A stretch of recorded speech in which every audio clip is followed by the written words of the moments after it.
I signed my own divorce papers and did not cry. 3 weeks later, I stood in the back row at my ex-husband's wedding and watched his new bride walk down the aisle in white lace. I had to bite the inside of my cheek so hard I tasted blood, just to stop myself from laughing out loud. Because I knew her.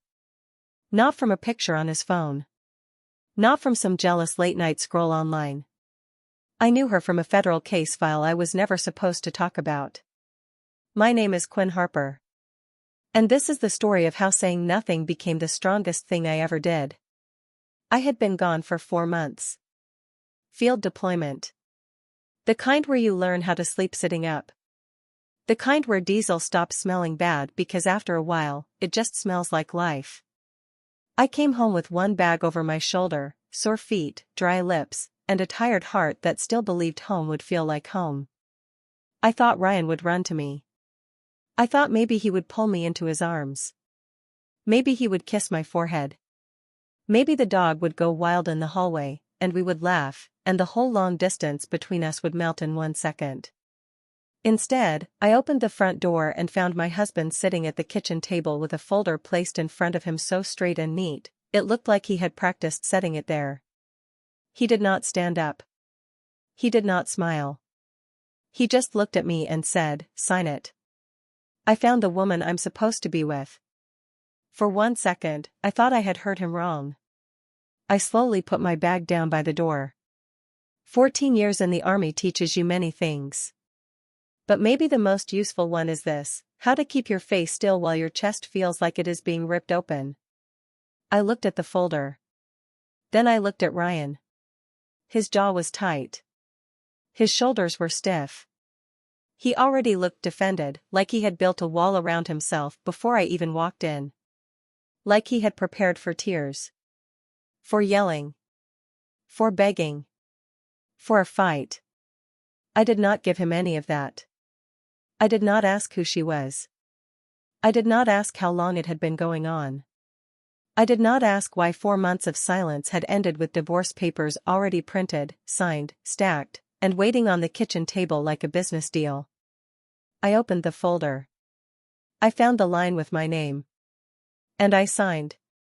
Ryan blinked. I still remember that tiny movement in his face. It was almost disappointment. Like some part of him had wanted me to break. Maybe he needed proof that I cared enough to scream. Instead, I put the pen down, slid the papers back across the table, and asked, "Did you feed the dog?" He stared at me. Then he said, "No." That was the first truth he gave me all night. That night, I slept in the guest room. Or maybe I should say the room that had already become the guest room in his mind long before I came home. I lay there in the dark and stared at the ceiling, waiting to feel myself crack apart. But I didn't. What came instead was silence. Not peaceful silence. Not healing silence. The kind that comes after an explosion, when the dust settles and you realize the walls that stayed standing are not the same walls you had before. By the end of the week, everyone knew.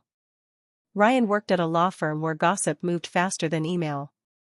So our whole circle knew before I even had time to figure out where to put my suitcase.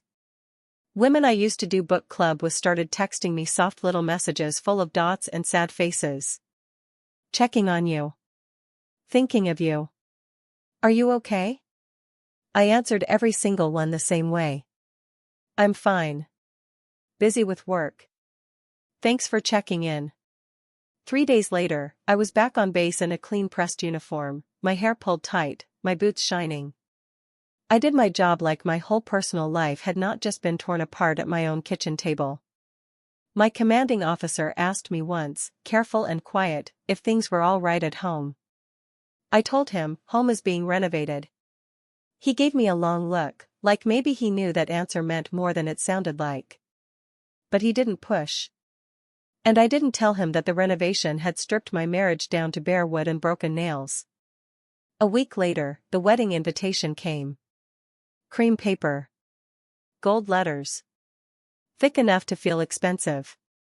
My name written in curly, careful calligraphy like the universe wanted to make sure I saw the joke clearly. Ryan Cole and Isabella Stone request the honor of your presence. I stood there in my kitchen and stared at it for a long time. And I want to be honest here. I was not made of stone. Something sharp moved through me when I read it. Not jealousy. Not even heartbreak exactly. It was shock. Pure shock at how fast he had replaced one life with another. 4 months. That was all it took. 4 months, and there were wedding invitations. Seating charts. Flowers. A whole new forever planned out like I had just been a rough draft. I set the invitation down and made coffee because I did not know what else to do with my hands. That night, Ryan texted me for the first time since the divorce papers. "Hope you're happy for us." There was a photo attached. Him smiling. Her half turned toward the camera, laughing at something outside the frame. I stared at that picture longer than I meant to. There was something about her face. The line of her jaw. The tilt of her chin. Something in my memory moved, small and sharp, like a fish under dark water. I could not catch it yet, but I could feel it. I told myself it was nothing. I told myself grief was strange and memory was messy and tired people see ghosts in strangers all the time. Then I typed back 2 words. Congratulations. After that, I put my phone face down and walked away. My best friend Mia called an hour later, furious enough for both of us. "How are you this calm?" she demanded. He threw away 14 years for a woman he barely knows. "Quinn, how are you not losing your mind?" I looked out my kitchen window into the dark yard. "Because calm is where I live now," I said softly. "After something breaks that badly, you don't always scream. Sometimes you just go quiet." What I did not tell her was this. That photo was already working on me. That woman's face had started scratching at a locked part of my memory. And somewhere behind all the numbness, a name was trying to come back to me. That night, I did not lie awake grieving my marriage. I lay awake trying to remember where I had seen her before. The day of the wedding came bright and warm. I stood in my closet telling myself I was not going for Ryan. I said it once. Then twice. Then a third time while holding up 2 dresses that suddenly both felt wrong, like I was dressing for a funeral and a trial at the same time. In the end, I picked a simple navy dress. Nothing flashy. Nothing dramatic. Nothing that said I was trying too hard. Nothing that said I was destroyed either. Mia asked if I was sure about going. "I'm going because I'm curious," I told her. That was true. What I did not say was that the itch in my memory had only gotten stronger. Like a word stuck on the tip of your tongue for days. Like a door in your mind slowly starting to open. The wedding was at a vineyard 40 minutes outside the city. String lights hung between the trees. A quartet tuned their instruments under a wooden arch. Everything looked soft, rich, and effortless in the way expensive things always try to look. I knew half the people there. Ryan's mother stood near the front in a deep green dress, smiling like a queen at her own son's coronation. That woman had never liked me, not really. For 14 years, she had found little ways to remind me I was not gentle enough, not soft enough, not the kind of wife she thought Ryan deserved. Now she looked happier than I had ever seen her. A few old friends waved at me from across the aisle, their smiles thin and awkward. Loyal enough to feel bad. Not loyal enough to skip the vineyard wedding. I sat in the back where I could leave fast if I needed to. Close enough to see everything. Then the music changed. Everyone turned. And I turned too. That was when I saw her. She walked slowly down the aisle, one hand resting lightly on the arm of a man I would later learn was not even her real father. Her dress caught the light. Her veil floated behind her. She looked beautiful in that polished, careful way some women do when they know exactly what every face in the room wants to see. But it was not the dress that froze me. It was her face. That chin. That scar near her left eyebrow. Faint. Small. Easy to miss if you had only seen her in passing. But I had not seen her in passing. I had stared at that face years ago in a case photo. Hours and hours of it. Memorizing features. Learning patterns. Following lies. And then it hit me all at once. Lena Brooks. That was the name in the file. Years before this wedding, before my deployment, before Ryan and I had fully started falling apart, I had worked as a legal liaison with a joint federal task force. The case was ugly. Smart, patient women using fake names in different cities. They targeted men with real money. Business owners. Retired officers. Widowers. Men with savings, trust, and something to lose. The pattern was always the same. Fast romance. Fast marriage. Fast merging of money. Then, when everything was tied together, the woman vanished. Accounts empty. Names fake. Lives wrecked. Lena Brooks was the closest we had ever gotten to stopping one of them. She had shown up in Charleston, married a wealthy man, drained his accounts, and disappeared before the full case could lock around her. We had fingerprints, handwriting, photos, and a face I had been ordered never to forget. And now that same face was walking toward my ex-husband under a shower of golden light, smiling like innocence itself. Only now her name was Isabella Stone. I almost laughed. Not because it was funny. Because sometimes shock is so perfect, so cruel, so exact, that your body does not know what sound to make. I pressed my knuckles to my mouth and turned it into a cough. Mia leaned close. "Quinn, are you okay?" I kept my eyes on the bride. "Yeah," I whispered. "I'm fine." But I wasn't fine. I was watching a loaded gun walk down the aisle in white lace. The ceremony went on. Vows. Music. Soft smiles. Ryan's voice cracked when he promised, for better or worse. And I watched Isabella's face very closely when he said it. I looked for guilt. For fear. For even one tiny crack. There was nothing. She was good. That was the whole point. Women like her survived because they were very, very good. At the reception, people drank and laughed under the lights while the sun slipped away and the sky turned soft blue. I stood near the edge of the tent with a glass in my hand and watched my ex-husband dance with a woman whose real name I still did not know. One woman from Ryan's office came up beside me, already a little drunk. She squinted at me and said, "Why are you smiling like that?" If I were you, I'd be crushed. I could have said many things. I could have told her the bride was a lie. I could have blown the whole night wide open. Instead, I looked at the dance floor and said, "Because I know something nobody else here knows." She laughed like I had made a bitter joke, tapped her glass against mine, and wandered away. I stayed there a little longer. Watching Ryan spin Isabella under the lights. Watching his mother wipe away happy tears. Watching old friends cheer for a love story that was already a crime scene in my mind. And inside me, two truths fought each other. One truth said, "Tell him." The other said, "You can't." That file had been sealed. I had signed papers. Real papers. Federal papers. Breaking that silence could have ended my career, wrecked an active investigation, and put me in legal trouble so deep there would be no crawling out. So I did not go to Ryan. I did not say her real alias out loud. I did not warn the room. I finished my drink, set the glass on a tray, and walked out into the dark parking lot. The gravel crunched under my heels. My car door shut with a hard, lonely sound. I sat there with my hands on my keys and stared back at the warm golden lights of that wedding through my windshield. Everyone in that tent thought they were watching a beginning. I knew better. They were watching the middle of a story that had already ended once before. On the drive home, cold air rushed through the cracked window, and one question followed me all the way back. Why didn't I say something? Why didn't I pull Ryan aside and tell him the truth?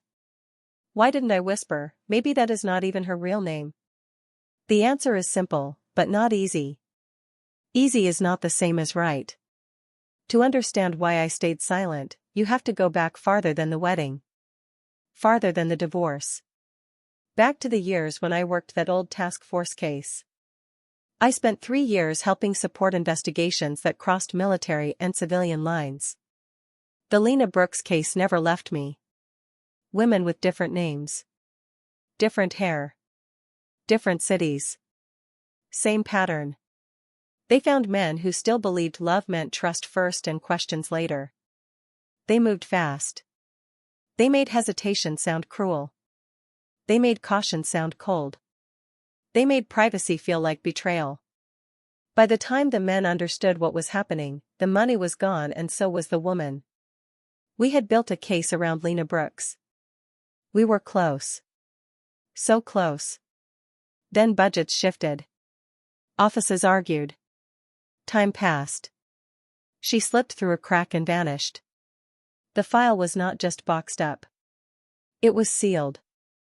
That matters. A sealed file is not gossip. It is not a rumor. It is a live wire. Touch it wrong, and you do not just hurt yourself. You can blow up something much bigger than you. And there was one more truth. Ryan would not have believed me. That is the part people hate hearing. But it is the part that matters most. For 14 years, Ryan had treated my instincts like a little storm he had to smile through. When I told him one business partner felt slippery, he laughed. Later, that man disappeared with money. When I said an old college friend was pushing too hard on a deal, Ryan rolled his eyes. Later, that deal cost him thousands. Every time, it was the same. You're paranoid, Quinn. Not everyone is running a game. You always think the worst. He did not mean to be cruel. That almost made it worse. Ryan believed in the best in people because it made his world feel safe. And that kind of hope made him easy to love once. It also made him easy to hunt. That night, sitting in my driveway after the wedding, I finally understood something I should have accepted years earlier. Some people only learn by being told. Other people only learn by bleeding. Ryan had always been the second kind. I rested my forehead against the steering wheel and said the words out loud into the dark car, just to hear them. I won't interfere. It did not feel like revenge. It felt like putting down a weight I had been carrying for 14 years. I went inside, hung up my coat, and for the first time since signing the divorce papers, I slept through the night. 3 months passed. I heard about Ryan's new married life the way most people hear about an ex, through other mouths, secondhand, wrapped in gossip and fake concern. He sold the house first. Our old house. The one he kept in the divorce because I had not fought for things I no longer wanted to touch. He sold it fast. Too fast. Then he moved into a new modern place across town with Isabella. A house with huge windows and empty charm. The kind of home that looks beautiful in pictures and feels cold when you stand inside it. Then came the money changes. That was how I knew the pattern had really begun. Ryan had always been careful with money. Painfully careful. Spreadsheet careful. Penny careful. He used to review retirement accounts like he was checking a patient's heartbeat. But within weeks of that wedding, people started talking. He had moved money. Opened joint accounts. Shifted investments. Rolled big chunks of savings into shared control. And Isabella had a sweet little line she used whenever anyone questioned the speed of it all. Married people shouldn't keep secrets. It sounded warm. It sounded loving. It sounded reasonable. But I knew exactly what it was. A crowbar wrapped in velvet. Merge fast. Question nothing. Make doubt look ugly. Make trust expensive. Ryan fell for all of it. Hard. Friends said he seemed more in love than he had ever looked with me. That hurt. Not enough to break me. But enough to leave a bruise. His mother, of course, loved Isabella. Why wouldn't she? Isabella played soft and sweet like she had studied that woman in secret. She praised her cooking. Laughed at her stories. Held her arm at church. Called her wise. told everyone Ryan had finally found real happiness. I ran into his mother one day at a pharmacy. We reached for the same box of allergy medicine. She looked at me, then gave me one of those sad little smiles people use when they want to win and still look kind. "Isabella knows how to make a man happy," she said, adjusting her purse like that was just a gentle fact. The words landed exactly how she meant them to. Like a blade covered in lace. But I just smiled back. Not the fake smile I had used after the divorce. A calmer one. A stronger one. And I walked away. Later, after everything came apart, I learned what had really been happening under all that sweetness. Credit cards opened under both their names. Then maxed out. Jewelry bought, valued, moved. Wire transfers sent to out-of-state accounts. Cash advances taken in ways that were hard to trace. A loan against the new house. Forms signed. Beneficiaries changed. Even his life insurance was updated. Ryan signed papers because she handed them to him after making his favorite dinner. Because she kissed his cheek. Because she looked at him like he was safe. Nothing happened in one big dramatic sweep. That was her talent. She worked in tiny steps. Soft steps. Warm steps. By the time the trap showed its shape, it had already closed. Then one spring morning, I got a call from a name I had not heard in years. Agent Nora Lane. We had worked together on the old task force. I answered with a cup of coffee in my hand. She did not waste time. "She's active again," Nora said. That was it. 4 words. No hello. No setup. Just truth.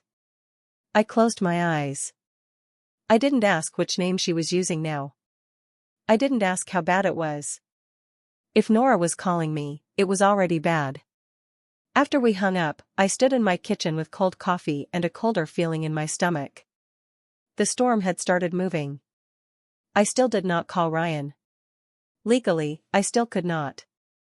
Emotionally, I knew it would do nothing. He would hear bitterness where I was offering warning.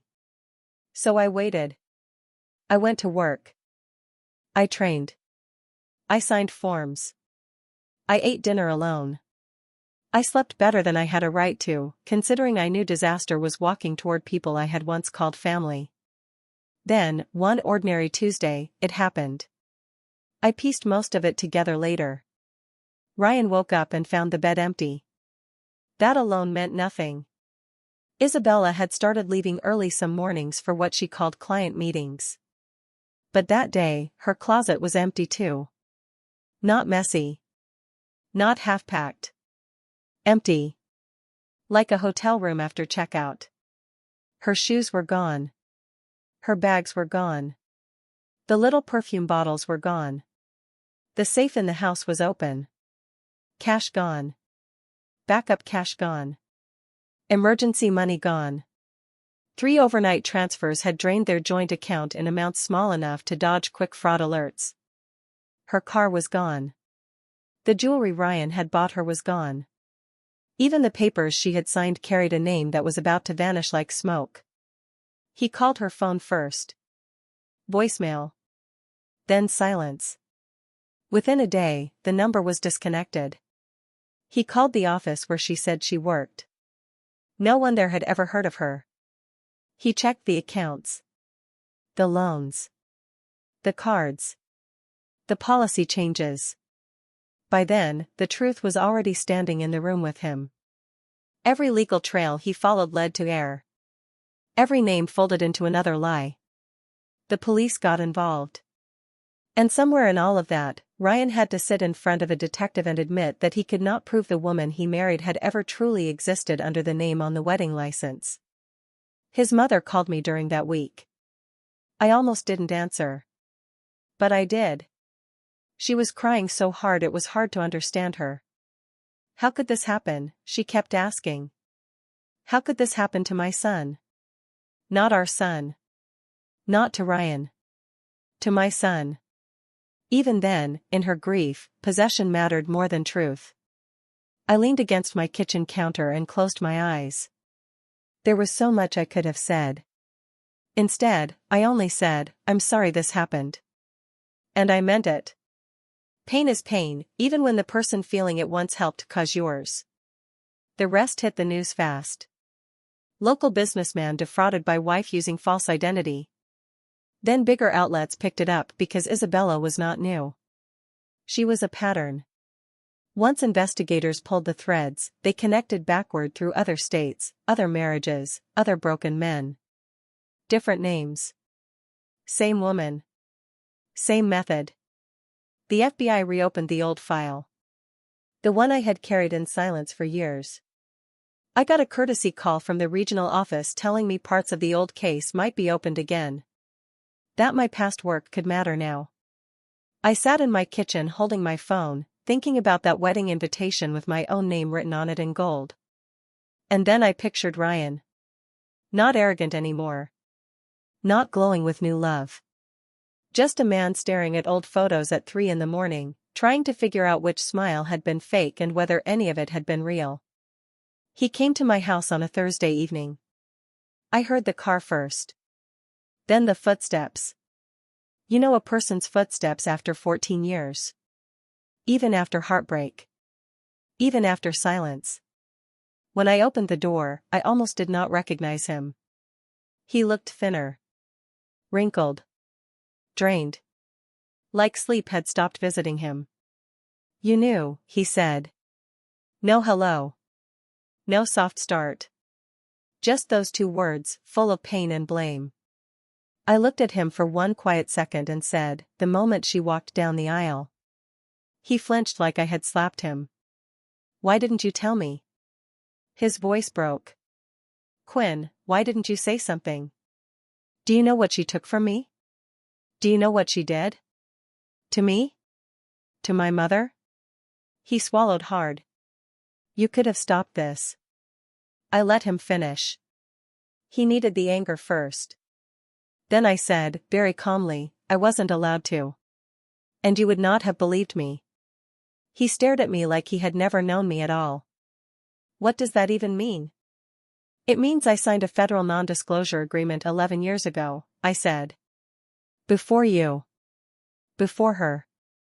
Before any of this. There was a case. A woman with multiple names. Fraud across several states. I worked on it. She was in that file." His face changed slowly. Confusion first. Then disbelief. Then something darker. Horror. "You knew her?" "I knew a version of her," I said. "A name. A photo. A pattern. I did not know she would end up marrying you. But when I saw her at that wedding, I recognized her." "And you said nothing?" "I could not break the seal on that case. Not for you. Not for anyone. It could have ended my career. It could have ruined an active investigation. And Ryan," I looked him straight in the eye. "You would have thought I was trying to ruin your wedding. You know you would have." His mouth opened. Then closed. Because we both knew I was right. He sank down onto my porch steps like his legs had quit on him. I went inside. When I came back, I was carrying a folder. The bureau had released parts of the old file after reopening the case. I had not shown it to anyone yet. I sat beside him and opened it. There it was. Her real birth name. Nothing like Isabella Stone. Nothing like Lena Brooks. Nothing like the third name tied to Ohio. A booking photo from years earlier. Pages from old marriages. Pages from drained accounts. Pages from lies built carefully enough to look like love. Ryan turned the pages with shaking hands. I watched something inside him fall apart. Not loudly. Not in some dramatic movie way. Quietly. That was worse. Finally, he whispered, "She wasn't even real." The words barely made it out of his mouth. "The woman I married. The woman I left you for. She wasn't even real." There was nothing kind to say to that. So I said nothing. We sat there together on the porch as the light faded and the sky went dark. Two people who used to belong to each other, now joined only by the wreckage left behind. At last, he stood up. He thanked me in a voice so empty it scared me. Then he drove away. A year passed. The kind of year that changes your face without you noticing. Isabella, Lena, whoever she really thought she was arrested in another state while trying the same trick again on a widowed contractor.